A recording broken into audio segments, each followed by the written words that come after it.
call me They call me Don't leave me. Good morning, good morning, good morning, good morning.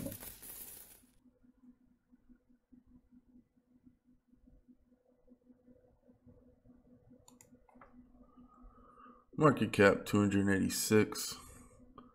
A lot has happened in the last couple of weeks since I've not made a video. I was at WSOP in Vegas playing the main event. Ended up min cashing. A lot of fun. Learned a lot. One of the life-changing things. That's the thing. You have to be reactive in life. Always willing to absorb. Not always trying to force. Try to force every single day. I'll get in that later in the video.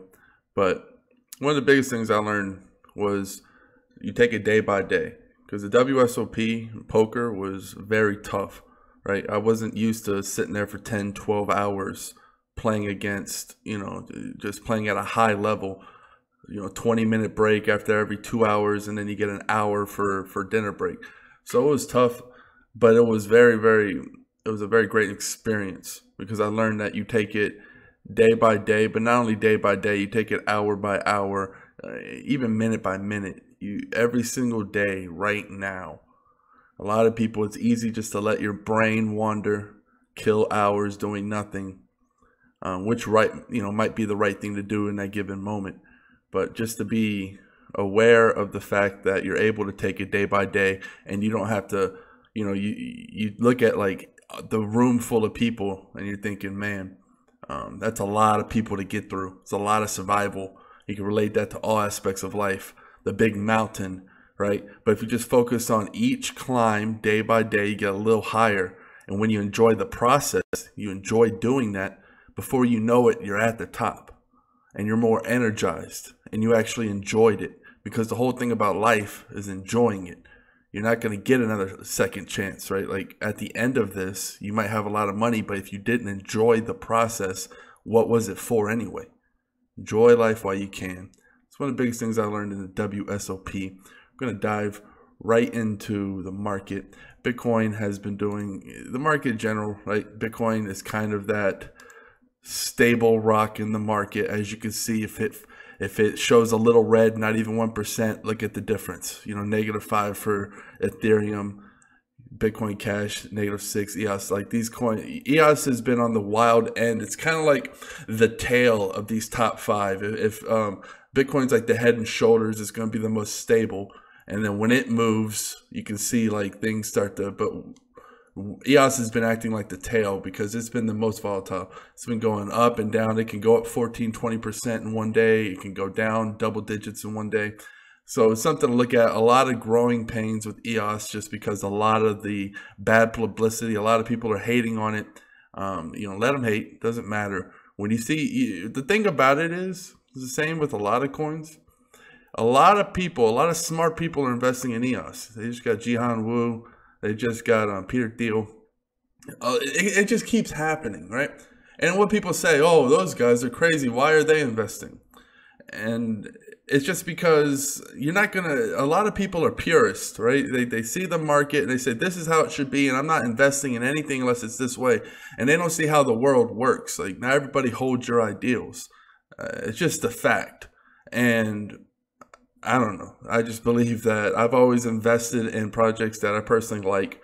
I like Dan Larimer. I like the concept of EOS. I know that there's going to be more decentralized blockchains out there, but I think people are going to be surprised at how decentralized EOS is. They're just not giving it a chance. It's like, if Bitcoin was under this kind of microscope when it first started, it wouldn't survive. It would have got killed. EOS had guns, snipers pointed at it right from the beginning of its inception. Right when it was born, people attacked it, hated it, all corners, high reputable individuals. Here it is, still top 5. And people want to say, hey, whatever, the market could be crazy. We've seen a lot of coins fall off from grace. And EOS just keeps climbing higher. But that's all I'm going to say about that. I don't know. I just see that when you invest in what you see the future being, what's more realistic, being able to recover passwords, more user-friendly, just free transactions, ability to build dApps. People just don't, that are free and very, very fast. I just see that there's going to be a lot of different markets. And if you're too closed-minded, if you're too much of a quote-unquote maximalist, and that's fine. Like, do you? I'm not preaching any. I'm not trying to change anybody's ideas. Maybe being a maximalist has made you far more money than being whatever I am has made me. And good for you. And not that money's the tally of all scores. I'm just saying good for you if it's worked out for you. Perfect. I'm just saying that what has worked for me. I'm just preaching what has worked for me. Maybe someone else can learn from that, but no ego here. I love a lot of coins for a lot of different reasons, for what the ability they bring, the freedom they bring. I'm really anti-bank. If you know any of my videos, you can really tell I don't like being treated like a criminal, and every time I try to use the bank, that's how I'm disrespected, delayed, waste of my time. I'm tired of having to act like it's a favor to access my money. I always feel like they're doing me a favor. Like, fuck that. I hate that. I've always hated that. And cryptocurrencies eliminate that, and that's a huge deal for me. Going on to the market, if you would, and the thing is, with the crazy Bitcoin prices, what's going on? I've been saying that there's been a lot of accumulation. What I believe is going on, you can get into technicals, you can get whatever the fuck you want. I look at it very point and blank. I look at undervalued projects, and I say, hey, what does this project do? What is its potential, right? And then I invest in it based on that. I'm not technicals. That's cool. I've been saying it looks like accumulation because it's unnatural. You have these weird Bart Simpson head dips, and it bounces right, all treading sideways. You have all this negative nude, all this weird shit, and then you just keep having these random bursts. I just believe that it's great accumulation right now. Wall Street couldn't get in. Big money couldn't get in officially back in the day because they weren't aware to it. But they're not going to be left in the dust. And they're getting their way. They're going to win. They always win. Why are they going to win? Because they're the ones. They don't have weak hands. They're the ones causing people to have weak hands. It's a different dimension. It's like, not only do they not have weak hands, they're the opposite of that. They're the ones trying to create weak hands. They're trying to scare people. They're so far from being a weak hand that they're actually trying to shake the market and cause the drama. They have so much money, it doesn't matter. It's not so much about money, it's about control. And if there's going to be some new peer-to-peer system, they're going to want to have some sort of control. It is what it is. Like, we're not going to live in a world without that, because there's always going to be people who are just willy-nilly and dump on fear, dump on whatever, right? They'll buy at 20K and sell for 6K. So many people have done that. Bought 20K, sold for 8K. So many people have done that, and you just have to wonder who's buying it all the way down. Yeah, you have these people buying the dip, but the YouTubers and all these people talking about buying a dip, that's not shit. They're not hundreds of billions of dollars what it takes to actually buy the dip. To do this, to catch a falling knife, isn't cheap. It's not some fucking YouTubers doing that. It's institution. It's whatever you want to call it. I'm tired of it's just people with money. It's human beings with a lot of money. You can fucking call them institutional. You can call them Wall Street, whatever. I don't care about names. I'm just telling you who it is. A lot of people with a lot of money, and they have an agenda. It's what I believe, right? DYOR, do your own research. And one other thing that's really kind of agitated me a bit, they keep saying 80 to 90% of ICOs have failed. And it's like, yeah, everyone's crypto's gotten scammed at one point, right? Yeah, why not? Like, if you haven't failed, then you're not trying, right? At the beginning, if you haven't really, taken a swing, I'm not talking about a big swing, because that's different. If you're just doing small investments here and there, you fall into a trap. That happens. It happens to the best of us. It happens to everybody. That doesn't mean that 80-90% of ICOs are scams. And if they are, then they're comparing like convenience stores to like alleyway shacks. And they're just lumping them all together. And the alleyway shacks have been getting robbed 90% of the time, and they fail 99% of the time, right? And then you lump that into the convenience stores that actually have their act together. They actually have like licenses and they're ready to go. It's not fair, right? Like, of course, a lot of shitty ICOs have failed, but I can name 50 prominent ICOs that have not failed, that are doing well. I can name 50 before I could name 5 scam ICOs, right? It's just that simple. There's a lot of promising projects that were ICOs that were not scams, but they're going to paint that, right? Because they don't want the ICO market.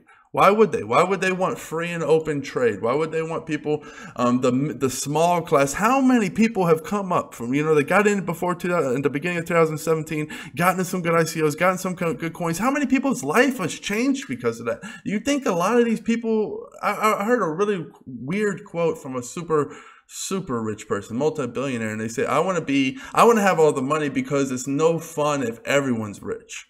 See, it's only fun to be rich in these sick people's eyes if everyone else is poor, because then they can control. But if everyone's rich, what the fuck? Then what's the point of being rich? It's a sick mindset they have. But I mean, it is what it is. We're in a world where we have to be aware of what's going on. So I don't know. I find that there's a lot of bullshit being floated around that can just be slapped down. And a lot of people are saying, they're throwing the word, the shit coins, that's going viral. And a lot of people who are just saying, if it's not Bitcoin or one of the top 5 coins, then it's a shit coin. It's just being lazy and disrespectful, because there's a lot of hardworking ICOs out there, a lot of hardworking coins and tokens that are really fighting to try to change what the status quo has been. And I think it's very lazy just to shit on everyone without giving props where props due, because in a sea of shit, there's a lot of gems. There really is. And it's easy to just have an alleyway, illegal bullshit ICO where you're just selling, whatever in the alley, than to set up an actual proper business. And I just feel like there's so much hard work and so much innovation going on. A lot of people are getting slapped down for what? Just being shat on for what? Like, they're trying something new. Like, people don't understand the utility aspect of tokens, but a lot of people do understand. And the people who don't understand will understand one day. How about this? I'll break it down. I went to Twilight Zone mini golf to play mini golf with my girl while we were in Vegas. We saw shows and all this, but we went, she never been mini golf, whatever, went there.